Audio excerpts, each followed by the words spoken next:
नमस्कार बंधुगण मु स्वागत करुँ आम ओडिया सब खबर चैनल को। बंधुगण आप पुलवामा अटैक विषय जानते हैं जहाँद्वारा कि भारत 44 जन जवान मरी होते जहाँद्वारा कि पाकिस्तान भर सबुआड़े आंदोलन चली भारतवासी मैंने पाकिस्तान भर सब आंदोलन चली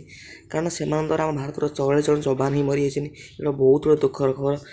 जो पाकिस्तान भर जो आंदोलन चली एवं आग को आसूसी वर्ल्ड कप विश्वकप मैं क्रिकेट वर्ल्ड कप जहाँद्वारा कि इंडिया पाकिस्तान जो मैच हो जाऊँगी ताकू भी आंदोलन चली कारण सबुआड़े आंदोलन चली पाकिस्तान की इंडिया न खेलिया पुलवामा अटैक विषय हाथ अच्छी बोली पाकिस्तान कहते इंडिया पाकिस्तान मैच न हो यहाँ बीसीसीआई गोटे चिट्ठी आवेदन कर आईसीसीआई पाखक जे पाकिस्तान और इंडिया भर मैच न हो कारण बीसीसीआई जो एथि बीसीसीआई जो सीओ राहुल जोरी अच्छी से गोटे चिट्ठी कर आईसीसी पाखक जे भारत जी पाकिस्तान वर्ल्ड कप खेल भारत ओरीज